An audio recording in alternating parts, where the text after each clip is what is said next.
আজ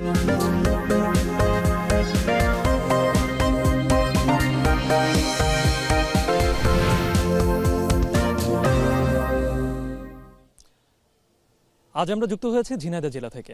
আমার ঠিক পেছনে নবগঙ্গা নদী, ঠিক তার পাশেই পৌর ইকো পার্কে আজকে আমরা বসেছি। এখানকার যারা রাজনীতিবিদ রয়েছেন শীর্ষস্থানীয় তাদের সঙ্গে, এবং একই সাথে আগামী ত্রয়োদশ জাতীয় সংসদ নির্বাচনে যারা এই অত্র অঞ্চলে ঝিনাইদহের 4টি আসনে যারা প্রতিদ্বন্দ্বিতা করবেন তাদেরকে নির্বাচিত করে তাদের প্রতিনিধি হিসেবে তারা সংসদে পাঠাবেন। আমরা যেই ঝিনাইদহ জেলায় আছি তার চারপাশে 3টি পাশেই কিন্তু বাংলাদেশ, শুধু একটা পাশে ভারতের সীমান্ত লাগোয়া, যে কারণে এই অঞ্চলেও আছে মাদকের সমস্যা। আছে এই অঞ্চলের আরও একটি বড় সমস্যা, সেটি হচ্ছে এই অঞ্চল দিয়ে চোরাইভাবে অনেকেই ভারতে চলে যায়, কিংবা এই জায়গাটা অরক্ষিত থাকার কারণে আঞ্চলিক রাজনীতি কিংবা আঞ্চলিক সামাজিক সব জায়গাতেই একটা সমস্যার মুখোমুখি হতে হয়। আমরা এই সব কিছু নিয়ে আজকে কথা বলবো। আজকের ভোটারের ইশতেহারে আমার সঙ্গে যে অতিথিরা রয়েছেন তাদের সঙ্গে পরিচয় করিয়ে দিতে চাই। শুরুতেই আমার ডান পাশে রয়েছেন অ্যাডভোকেট মুন্সি কামাল আজাদ পান্নু, সহসভাপতি ঝিনাইদহ জেলা বিএনপি। আমার বাম পাশে রয়েছেন মোহাম্মদ আব্দুল হাই, সহকারী সেক্রেটারি ঝিনাইদহ জেলা জামায়াত।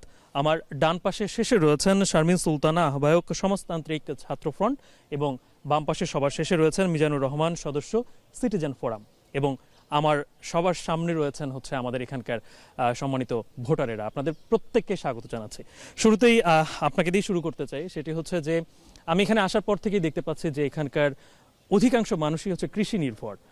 এখানে ধান, পাট থেকে শুরু করে সবকিছুই এখানে হয়ে থাকে, ফুল হয়ে থাকে, পান হয়, মানে মানুষেরা এখানে কৃষিতেই আসলে সব থেকে বেশি তাদের অর্থনৈতিক উৎস।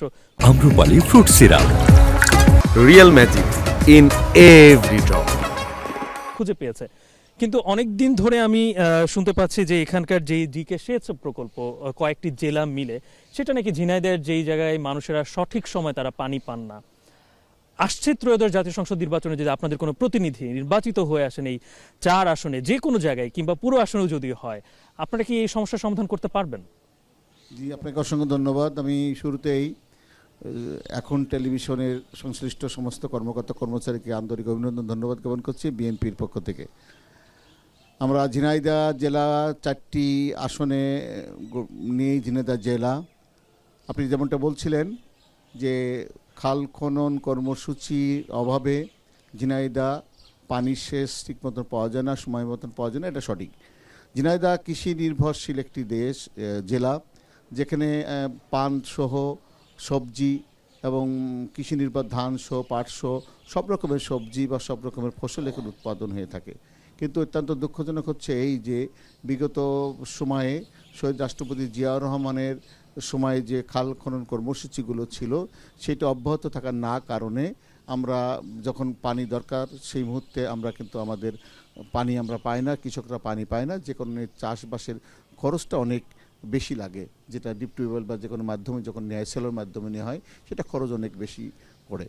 আমাদের যে পরিকল্পনা আছে বিএনপি আগামী দিন সবার আগে বাংলাদেশ, যে পরিকল্পনা বিএনপি গঠন করেছেন আগামী দিনের প্রধানমন্ত্রী ইনশাআল্লাহ বাংলাদেশের সাধারণ মানুষ যদি আমাদেরকে ভোট দিয়ে রাষ্ট্র সেবা করার সুযোগ দেয়, আগামী দিনে রাষ্ট্রনায়ক তারেক রহমান সাহেব বাংলাদেশ গঠনের পরিকল্পনা যেটা দিয়েছেন সেখানে নতুন করে খাল খননের কর্মসূচি উনি আমাদের মাঝে জাতির সামনে উপস্থাপন করেছেন, যেটা আমাদের 31 দফার মধ্যে আছে, এটা আপনি জানেন। এবং সেখানে কৃষকদের কৃষক কার্ড থেকে শুরু করে অনেক কিছু পরিকল্পনা আপনাদের আছে। আপনাকে ধন্যবাদ। আমি আবারও আপনার কাছে আসবো। এবারে আমি যিনি জামাতের প্রতিনিধি আছেন তার কাছ থেকে জানতে চাই যে শিল্পাঞ্চল কিংবা শিল্পকলা বিসিকের অবস্থাও খুব একটা ভালো না, কেন? মানে এই কারণে তো আমি এসে যতটুকু জানতে পাচ্ছি যে এখানে যারা শিক্ষিত বেকার সেই সংখ্যা বেড়ে যাচ্ছে, তারা মাদকের দিকে ঝুঁকে যাচ্ছে। আপনাদের কোনো প্রতিনিধি যদি নির্বাচিত হয়ে আসেন, এই ব্যাপারটা আপনারা কিভাবে দেখবেন এবং আসলে কতটুকু স্ট্রিক্টলি আপনারা এটাকে, এই মাদকের যে কারবারটা আছে, এটা বন্ধ করতে পারবেন? ধন্যবাদ। উপস্থিত সম্মানিত দর্শক শ্রোতা এবং যে যেখান থেকে দেখছেন সকলকে শুভেচ্ছা জানাচ্ছি, অভিনন্দন জানাচ্ছি। আসসালামু আলাইকুম। আপনি যেমনটি বলছিলেন যে ঝিনাইদহ জেলাতে এখানে যেটা বিসিক শিল্পনগরীর জন্য এখানে একটি স্থাপনা কোনোরকম করা আছে, কিন্তু সেটার কার্যকরী কোনো ভূমিকা এখানে নাই। তো বিগত ফ্যাসিস্ট সরকারের আমলে যে 15-16টা বছর আমাদের চলে গেছে, এখানে দৃশ্যমান বিসিকের উন্নয়নের জন্য কোনো ভূমিকা রাখা হয়নি। তো এখানে যদি আমরা এই শিল্পনগরীটা আমরা গড়ে তুলতে পারি, তাহলে আমাদের দেশের যে বেকারত্ব আছে, আমাদের যে চাকরির সংকট আছে, কর্মসংস্থানের অভাব আছে, এগুলো আমরা এই শিল্পায়নের মাধ্যমে আমরা অনেকটা গড়ে তুলতে পারবো। বিশেষ করে নারীদেরকে পুনর্বাসন, তাদেরকে হস্তশিল্প থেকে শুরু করে নিয়ে যে সমস্ত পদক্ষেপগুলো নেওয়া যায় এই কুটির শিল্পের মাধ্যম দিয়ে, বিসিকের মাধ্যম দিয়ে, এগুলো আমরা পুনর্বাসন করা সম্ভব হবে। আমরা আমাদের যারা প্রতিনিধি যারা নির্বাচিত হবে এবং যদি জামাত ইসলামীর মাধ্যম দিয়ে এখানে সরকার গঠিত হয়, তাহলে আমরা এই বেকার পুনর্বাসনের জন্য বিশেষ করে শিল্পনগরী বিসিক যেগুলো আছে এগুলো ডেভেলপমেন্টের জন্য প্রয়োজনীয় পদক্ষেপ অবশ্যই গ্রহণ করা হবে, যাতে করে নিয়ে যে মাদকের নীল সবলে আক্রান্ত হয়ে আমাদের যে প্রজন্ম ধ্বংস হয়ে যাচ্ছে, এখান থেকে তাদেরকে কর্মসংস্থানের দিকে আমরা ধাবিত করতে পারি। জি, ধন্যবাদ আপনাকে। এবারে আমি একটু শারমিন সুলতানা আপনার কাছে আসতে চাই, জানতে চাই যে পাশের জেলাতেও মেডিকেল আছে, মেডিকেল বিশ্ববিদ্যালয় আছে। এই জেলা কিংবা বিশ্ববিদ্যালয় একটা সময় ইসলামী বিশ্ববিদ্যালয়, যেটিও ঝিনাইদহের মধ্যেই বলা হতো, এখন সেটা না বলা হয় না। শিক্ষার এই যে উচ্চ শিক্ষা নেওয়ার যেই জায়গাটা, সেটা ঝিনাইদহে এত কম কেন? এটার কারণটা কি? ধন্যবাদ আপনাকে এবং এখন টিভিকে এবং যারা শুনছেন সবাইকে আমার সংগঠন সমাজতান্ত্রিক ছাত্রফ্রন্টের পক্ষ থেকে শুভেচ্ছা জানাচ্ছি। আমাদের দেশে পরিকল্পনার অভাব যেটাকে আমরা দেখছি, আমাদের দেশে কিন্তু সম্পদের অভাব নেই এবং আমাদের দেশে যে দেখবেন যে প্রতি বছর বাজেট হয়, সেই বাজেটে কিন্তু আকার প্রতি বছর আকার বাড়ে, কিন্তু 71 সালের প্রথম যে বাজেটের সংখ্যা এবং এখনকার যে বাজেটের সংখ্যা যদি আমরা দেখি, তুলনামূলকভাবে অনেক মানে অনেক বেশি, অনেক বেশি। সেই বাজেট এত বড় হওয়ার পরেও কেন আমাদের দেশে এত সংকট, কেন শিক্ষা ব্যবস্থা এত সংকট, কেন শিক্ষা একটা বৈষম্যমূলক শিক্ষা চলছে? তো এর পিছনে যে কারণটা, একটা রাষ্ট্রীয় যে বন্টন, রাষ্ট্রের যে সঠিক বিশ্লেষণের মধ্য দিয়ে যে একটা দেশ আগাবে, শিক্ষা ব্যবস্থা আগাবে, সেটা আমাদের দেশে অনেক ঘাটতি আছে। এবং সেটার জন্যই আমরা বলছি, দীর্ঘদিন ধরে আমরা আন্দোলনও করছি, আমরা কথা বলছি যে শিক্ষাটা মানুষের মৌলিক অধিকার, সেটা ধনী গরিব বৈষম্যহীন একটা শিক্ষা ব্যবস্থা হবে।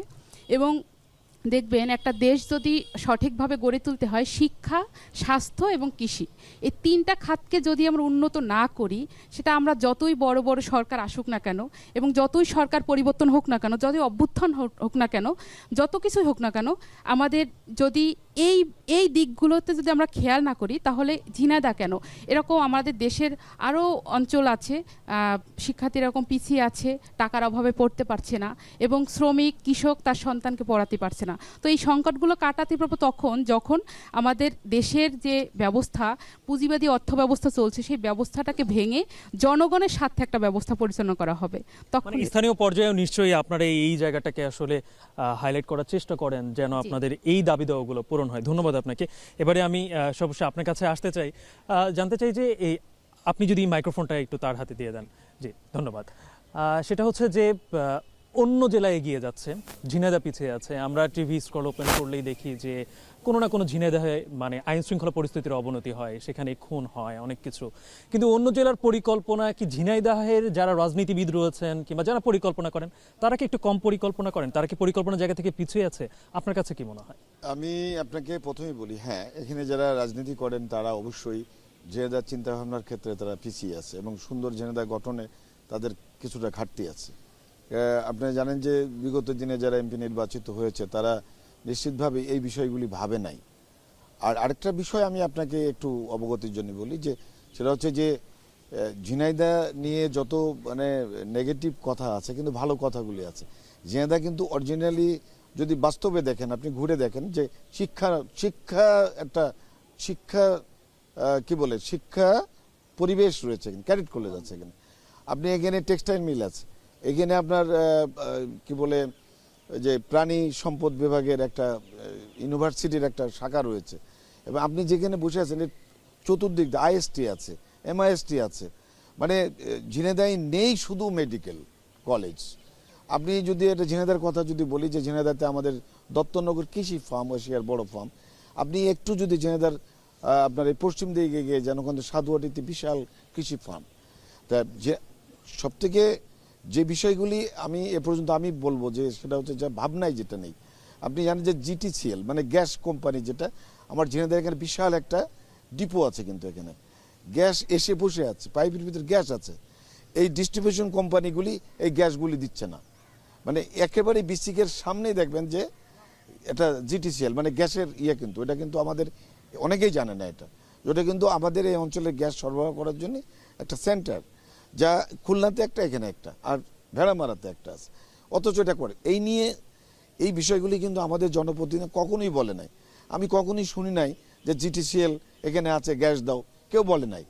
জনগণ, আমরা কিন্তু দাবি তুলছি, পত্রপত্রিকা লেখালেখি হচ্ছে, সব মিলিয়ে জনপ্রতিনিধি যারা নির্বাচিত হচ্ছেন তারা অবশ্যই সুন্দর ঝিনাইদহের কথা মানে এখানে ভাবেন। আপনার ভাষ্যমতে সম্পদের আসলে অভাব নেই, কিন্তু না। সম্পদের সুষ্ঠু ব্যবহারটা আসলে খুব মানে জরুরি। যেটা হচ্ছে যেমন উচ্চশিক্ষা, কিছু কলেজ আছে, প্রত্যেকটা জায়গায় কলেজ আছে, উচ্চশিক্ষার পাশে ইউনিভার্সিটি আছে, ইউনিভার্সিটি। কোনো অভাব নেই, কিন্তু কোথায় যেন একটু ঘাটতি জি, আছে। আপনাকে অসংখ্য ধন্যবাদ। আবার আপনার কাছে আসবো। জি, আমি আবরার জাহিন রনি, আমার বাসা ঝিনাইদহেতেই। তো ঝিনাইদহ বসবাস করার কারণে আমরা অনেকগুলো সমস্যার সম্মুখীন হচ্ছি। বিশেষ করে ঝিনাইদহ কৃষি অধ্যুষিত এলাকা হওয়ার পরেও এখানে কোনো কৃষি বিশ্ববিদ্যালয় নাই এবং উন্নত চিকিৎসার জন্য কোনো মেডিকেল কলেজ নাই। এরপর হচ্ছে এখানে মানে মাদকের তো চরম অবনতি এবং অনেক বেকার যুবকরা মাদকের দিকে ঝুঁকে যাচ্ছে। তো আগামীতে ঝিনাইদহ এই 4টি আসনে যারাই নির্বাচিত হয়ে আসুক না কেন তাদের কাছে আপনার এই দাবি, ইতিমধ্যে কিন্তু আমরা এই বিষয়ে কথা বলেছি, তাদের কাছ থেকেও শুনেছি। এই পাশ থেকে আমি একটা প্রশ্ন নিব, কে করবেন? আমার নাম মোহাম্মদ আলমগীর হোসেন। আমি বলতে চাচ্ছি যে আমাদের ঝিনাইদহে পরবর্তীতে যেই নির্বাচিত হয়ে আসুক, আমাদের প্রত্যাশা থাকবে যে আইনের সুশাসন এবং জবাবদিহিতা, এটা সবারই আশা, আমাদের ঝিনাইদহবাসীর আশা যে আমাদের একটা সুন্দর একটা সরকার হবে, সেই সরকারের একটা জবাবদিহিতামূলক থাকতে হবে। মানে বুঝতে পেরেছি যে যারাই প্রতিনিধি হিসেবে নির্বাচিত হোক না কেন, তারা যেন জনগণের কাছে তাদের যে জবাবদিহিতা সেটা যেন ঠিক থাকে। আমি এই প্রশ্নেরও উত্তর আমি কিছুটা পেয়েছি। আমি একটা অন্য প্রশ্নকে আমি যেতে চাই, সেটা হচ্ছে যে এই সব কিছু জবাবদিহিতা বলি, আইনের সুশাসন, সব কিছুর ক্ষেত্রে একটা ঐক্যবদ্ধ একটা ব্যাপার লাগে। ঝিনাইদহ 4 আসনে আপনাদের যারা রাশেদ খান, উনি নতুন আপনাদের দলে যোগ দিয়েছেন এবং তিনি এখানকার প্রার্থী। একটা অস্বস্তির কাজ করছে, আমি আজকে সকালে গিয়েও দেখেছি। কি বলবেন? জি, আপনি সঠিক বলেছেন। ঝিনাইদহ 4 অর্থাৎ ঝিনাইদহ সদর 4টি ইউনিয়ন এবং ঝিনাইদহ কালীগঞ্জ নিয়ে যে 4 আসন, এই আসনটাতে আমাদের গণফোরামের সাধারণ সম্পাদক উনি পদত্যাগ করে বিএনপিতে যোগদান করেছেন এবং দলের হাইকমান্ড ওনাকে এখানে নমিনেশন দিয়েছেন। ধানের শেষ প্রতীকে উনি নির্বাচন করছেন। অ্যাকচুয়ালি আমাদের দলের নীতিটা হচ্ছে এমন যে সবার আগে দেশ। বিদ্রোহী প্রার্থী কিন্তু তার মনোনয়নপত্র কিন্তু বৈধও হয়েছে। বিদ্রোহী প্রার্থী যিনি আছেন, আমি তার সাথে তার প্রতি শ্রদ্ধা রেখেই বলতে চাই যে সবার আগে দেশ এবং সবার আগে আগামী দিনে সুশাসনের জন্য, বাংলাদেশ গঠনের জন্য নিঃসন্দেহে দলের হাইকমান্ড ওনার সাথে আলোচনা করছেন এবং করবেন। এবং শেষ মুহূর্তে আমার দৃঢ় বিশ্বাস যে এখানে আমাদের ধানের শীষ প্রতীকের প্রার্থী রাশেদ খানই থাকবেন এবং ওনার জন্য আপামর জনসাধারণ, বিশেষ করে যারা খালেদা জিয়াকে ভালোবাসেন, পছন্দ করেন, জিয়া রহমান পছন্দ করেন, সবাই ধানের শীষ অর্থাৎ প্রতীকে দল যে ভোট দেবেন। সিদ্ধান্ত নিয়েছে আপনারাও সেই সিদ্ধান্ত থেকে আমাদের সম্মান পোষণ করবেন এবং অনুভব করবেন আশা করি। জি, বুঝতে পেরেছি। এই আসনে অনেক আগে জামাতের প্রতিনিধি, কিন্তু 90s-এর পরে গণঅভ্যুত্থানের পর যখন গণতান্ত্রিক ধারা যখন দেশ হলো, এখন পর্যন্ত জামাতের কোনো প্রতিনিধি পার্লামেন্টে যায়নি। সাংগঠনিকভাবে জামাত কতটা শক্তিশালী এখন, যেহেতু বিএনপি আছে মাঠে সবার সাথে? আগামী ত্রয়োদশ জাতীয় সংসদ নির্বাচন নিয়ে 4টি আসনে আপনাদের প্রস্তুতি কেমন? জি, ধন্যবাদ আপনাকে। গত 5ই আগস্টের যে গণঅভ্যুত্থান হয়ে গেল, এই অভ্যুত্থান পরবর্তীতে বাংলাদেশের জনগণের প্রত্যাশা একটা নতুন বাংলাদেশ। কারণ বিগত 54 বছর ধরে আমরা বাংলাদেশে যারাই আমরা সরকারে এসেছি, আমাদের দেশের জনগণ প্রতিনিধিত্ব দায়িত্ব পালন করেছে, কিন্তু দেখা যাচ্ছে যে এখানে কোনো একটা জায়গায় চরম একটা সংকট আমাদের থেকে গিয়েছে, যার প্রেক্ষিতে পরবর্তী পর্যায়ে ফ্যাসিবাদে রূপান্তরিত হয়েছে আমাদের দেশটা। তো সেই ক্ষেত্রে এখন আমরা এই দেশটাকে নতুনভাবে গড়ে তুলতে চাই। আমাদের নিউ জেনারেশন যারা, বিশেষ করে জেনজি, তাদের নেতৃত্বে অভ্যুত্থানের পরবর্তীতে নতুন বাংলাদেশ গড়ার যে পদক্ষেপ চলছে, সেই ক্ষেত্রে জামাত ইসলামী অগ্রণী ভূমিকা পালন করছে। আমরা চাই যে বাংলাদেশের নতুন প্রজন্মের মাধ্যম দিয়ে নতুনভাবে দেশটা গঠিত হোক। সেই ক্ষেত্রে জামাত এই ঝিনাইদহ জেলায় সকলেই জানে সুসংগঠিত একটা রাজনৈতিক দল। আমাদের এখানে যে গণভিত্তি আছে এটা বারবার সেটা প্রমাণিত হয়েছে। আমরা সবসময় যে নিজ ব্যানারে নির্বাচন করতে পেরেছি এমনটি পারিনি। আমরা 2001 থেকে একটা বড় একটা সময় কয়েকটা নির্বাচন আমরা জোটবদ্ধভাবে নির্বাচন করেছি, সব জায়গায় আমরা নির্বাচন করতে পারি নাই। ফলে প্রমাণ করা যায়নি যে জামাতের আসলে তার জনভিত্তি কতটুকু। এবারে এই বছর আপনাদের আমাদের সুযোগ এবারে এসেছে। প্রেক্ষাপট পুরোটাই ভিন্ন বিধায় আশা- আমরা এটা আশা করছি যে আমরা জনগণের যে প্রত্যাশা যারা জামাতের নেতৃত্বে এখানে একটা বড় জি ধরনের একটা জি ভূমিকার বিজয় বুঝতে হবে পেরেছি আমি ইনশাআল্লাহ। একটা ধন্যবাদ। কথা। এবার শারমিন আপনার কাছে আসতে চাই, আপনারা সবসময় অন্যায়ের বিরুদ্ধে সোচ্চার থাকেন, আপনারা কথা বলেন, আপনারা ভয়েস রেজ করেন, আন্দোলন করেন। প্রশাসনের ভূমিকা এখন পর্যন্ত কেমন দেখছেন? আসছে নির্বাচন ঘিরে কি প্রশাসন এই ঝিনাইদহে নিরপেক্ষ ভূমিকা পালন করছে? আবার ধন্যবাদ জানাচ্ছি। আমরা দেখেছি গত 54 বছরে যতগুলো নির্বাচন হয়েছে, কোনো নির্বাচনই গণতান্ত্রিক মানে অর্থাৎ জনগণের জন্য কোনো নির্বাচন হয়নি। তো এইবারে গত 17 বছর ধরে যে একটা আমি এবং দামির নির্বাচন হয়েছে, দিনের ভোট রাতে হয়েছে, সেখান থেকে বেরিয়ে এসে আমরা এবার যে নির্বাচনটা চাচ্ছি সেই নির্বাচনটা অবশ্যই জনমুখী হবে এবং মানুষ তার প্রার্থীকে নিজে বেছে নেবে এবং সেখানে কোনো জোরপূর্বক থাকবে না। এখানে অবশ্যই গত 17 বছরে যে আমরা প্রশাসনকে দেখেছি যে ভূমিকা পালন করেছে এবং সেই সরকারে আওয়ামী সরকারের যে দাসত্ব করেছে, তো সেইটা যাতে না করে এইবারে যে ভূমিকা আমরা এখনও প্রশাসনের উপর নির্ভরযোগ্য এখনও হতে পারিনি, কারণ আমরা সেরকম কোনো প্রোটেক্ট দেখিনি। তো আমরা আশাবাদী যে প্রশাসনকে তার সঠিক জোরালো ভূমিকা পালন করতে হবে, নিরপেক্ষ ভূমিকা পালন করতে হবে, যাতে সেই দীর্ঘ 17 বছরের মতো নির্বাচন না হয় এবং আমাদের যে সংসদটা এতদিন ধরে যেটা হয়ে আছে যে কোটিপতিদের ক্লাব, তো সেটা যাতে না হয়, ওটা যাতে জনগণের কথা বলার জায়গা তৈরি হয়। তো আমরা আমাদের দল বাসদের প্রার্থী হিসেবে ঝিনাইদহ 2 আসনে আমাদের প্রার্থী অ্যাডভোকেট আসাদুল ইসলাম আসাদ মইমার্কা নিয়ে প্রতিদ্বন্দ্বিতা করবেন এবং জনগণের কথা নিয়ে যেমন রাজপথে ছিলেন আছে এবং সেভাবেই আগামী দিনেও সংসদে যদি যাওয়ার সুযোগ হয়, জনগণ যদি বেছে নেয়, তাহলে সেখানেও জনগণের কথা বলার জি। জন্য ওখানেই থাকবে। জি আপনাকে ধন্যবাদ। মিজানুর রহমান, আপনার কাছে জানতে চাই সেটা হচ্ছে যে কোনো কিছুর জন্যই সবাই প্রত্যেক রাজনৈতিক দলের নেতারাই বলেন লেভেল প্লেয়িং ফিল্ডের কথা বলেন, সেটা একটা ব্যাপার আছেই, কে ক্ষমতাবান কে ক্ষমতাবান না সেই একটা ব্যাপার আছে এবং একই সাথে অবৈধ অস্ত্রের একটা ব্যাপার আছে। আপনার কাছে কি মনে হচ্ছে ঝিনাইদহ 4 আসনে সহিংসতা কি আসলে হতে পারে নাকি সেই পরিবেশটা আসলে শান্তিপূর্ণভাবে আছে? ধন্যবাদ আপনাকে। আসলে একটু যদি বলি, সেটা হচ্ছে যে নির্বাচনের যে আবহাওয়া সেটা এখনো কিন্তু 4টে আসনে আমরা লক্ষ্য করছি না। এখানে আপনার 2টো দল, মেনলি বিএনপি এবং জামাত, তারাই বিভিন্ন ঘরোয়া প্রোগ্রাম বা বিভিন্ন কর্মসূচি করে একটু নিজেদের মতো করে মাঠটা গরম রাখছে, কিন্তু ভোটারদের ভিতরে যে আগ্রহ, ভোটাররা যে উৎসাহ হবে, গ্রামগঞ্জে যে একটা ভোটারের আবহাওয়া, এই আবহাওয়া এখনো তৈরি হয়নি। আরেকটা বিষয় হচ্ছে যে ঝিনাইদহ একসময় চরমপন্থীদের অভয়াশ্রম ছিল, সেটা কিন্তু এখন নেই। তবে অস্ত্রধারী আছে, ঝিনাইদহতে অনেক অবৈধ অস্ত্র রয়েছে যেগুলি উদ্ধার এখন পর্যন্ত করেনি। আর যেটা আপনি বলছিলেন প্রশাসন কতটুকু নিরপেক্ষ থাকবে না থাকবে এটা কিন্তু এখনো বোঝা যাচ্ছে না। তবে প্রশাসনের যে তৎপরতা, নির্বাচনকালীন যে তৎপর, সেটা কিন্তু আমরা খুব বেশি এটা লক্ষ্য করছি না। এই লক্ষ্য না করার পিছনে হয়তো অন্য কোনো কারণ আছে, উৎসব নাই বা নাই।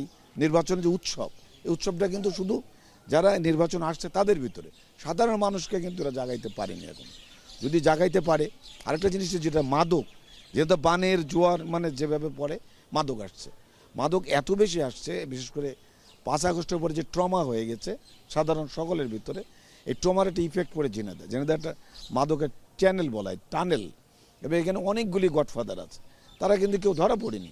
তো অস্ত্র উদ্ধার এবং মাদকের গডফাদারদের যদি ধরা না হয়, অবশ্যই আগামী নির্বাচন একটু ভীতিকর পরিস্থিতি যাবে বলে আমি মনে করছি। আচ্ছা, আমি একেবারে শেষ প্রশ্নটা আপনার কাছে নিতে চাই।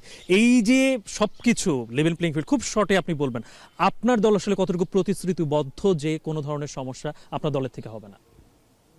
আমি এইটুকু বলতে চাই যে ঝিনাইদহ 4টি আসনেই আমাদের নির্বাচনী আচরণবিধি মেনে আমরা চলছি এবং আমাদের দলের থেকে সর্বময় সহযোগিতা আমরা প্রতিদ্বন্দ্বী প্রার্থীর প্রতি করবো ইনশাল্লাহ। এবং আগামী দিনে আমি প্রত্যাশা করব দেশ গঠনের জন্য, স্বাধীনতা সার্বভৌমত্ব গণতন্ত্র রক্ষার জন্য ধানের শীষ প্রতীকে আপনারা 4টি সিটি ভোট দিয়ে আমাদের রাষ্ট্র সেবা করার সুযোগ দেবেন। জি, ধন্যবাদ আপনাকে এবং আপনাদেরকেও অসংখ্য ধন্যবাদ আমাদের সঙ্গে আজকের এই ভোটারের ইশতেহারে থাকার জন্য এবং সামনে যারা আছেন সবাই।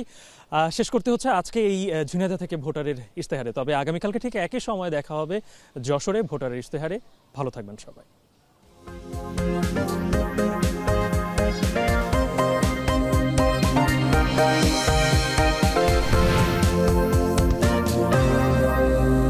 Amrupali fruit syrup. Real magic in every drop.